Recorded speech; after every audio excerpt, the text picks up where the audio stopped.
Hi, Heritage Park owners and residents should have some interest in who's managing the facility. Now, I'm Dr. Barb Gast. I'm on your board along with Richard Sinovoy, who is our president. We have vice president is Barbara Kumholt, and our treasurer is Ellen Rubach. Bob, that was with us, has sold his place, so he's no longer on the board. And we do have an opening if anybody would like to step forward and contribute to the board activity.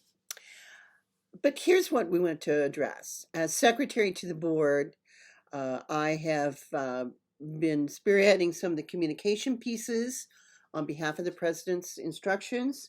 This video is one in a series we will be doing. The discussion about a management firm, it has come up in a board meeting. Why are we changing management firms? We just did it in March of last year. Now, some have complained and say, there may be a pet peeve. We understand, we respect that. For others of you saying, hey, there's no problem. We hear you as well. We are looking at this as a facility that needs to be managed. And our experience with the elevators this last year and a half has taught us a few lessons. We're not project managers. We became a project manager, and it was stressful. We stepped up to the plate and we did it. We don't need to be doing that. The errors can occur. We also run into an issue of who's in charge, who's coordinating. And we've learned a few things. I won't go into a lot of details what the vendor role is, but you're talking about a similar to any construction site, you have someone who is the superintendent or the person in charge, the general contractor. We didn't have that with the elevator. And we did a fantastic job. My hat goes off to every single one of the board members and committee members that we did it. However, we have two board openings.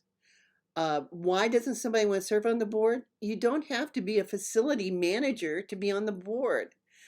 We want people who can make policy, that can make decisions, who will be independent of their personal opinions and what to have a private agenda. We want all that pushed aside and saying we address the decision based on the facts in front of us, and we want a manager who's on top of that. Now, I'm not throwing stones at Golden Valley in the sense that, yes, there's some disappointments, but they also went through the various changes we did, like the pandemic changed things.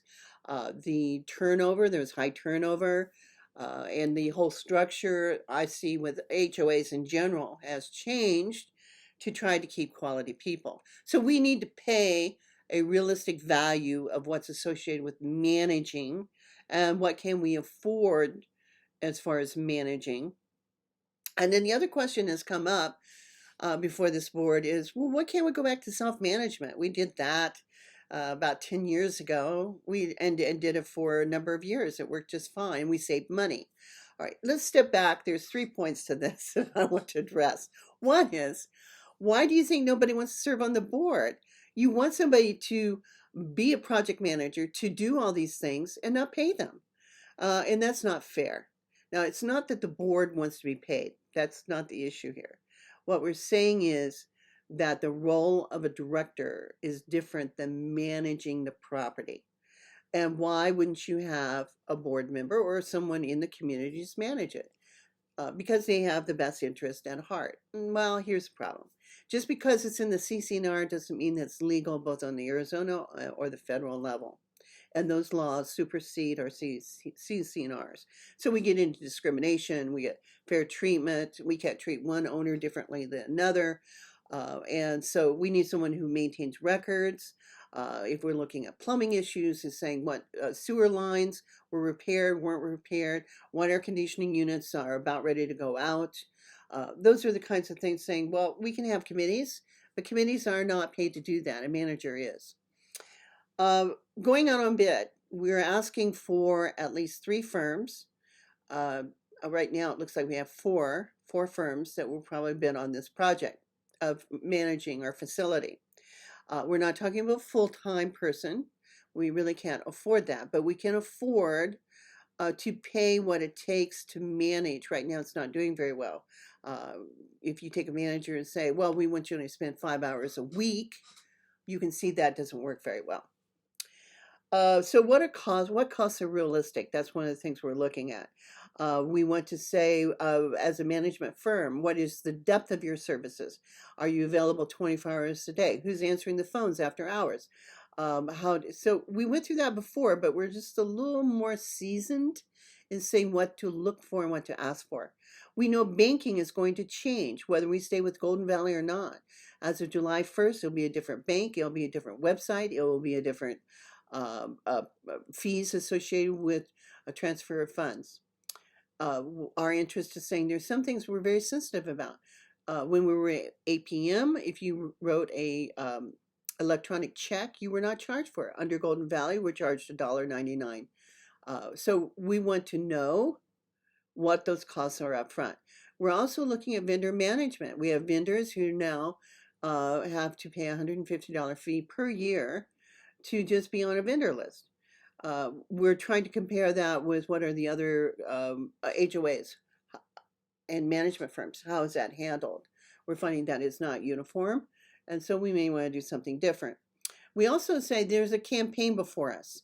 A campaign is saying about the management of the Heritage Park. We may want that person to be on site for a little bit to engage our owners a little bit more, to say what's going on, to understand the process, and then we'll kind of consolidate. Our goal is to reduce our costs, and that means we can't have a full-time person, but we want to up front say, let's get on track and make people have a higher comfort level with what's taking place.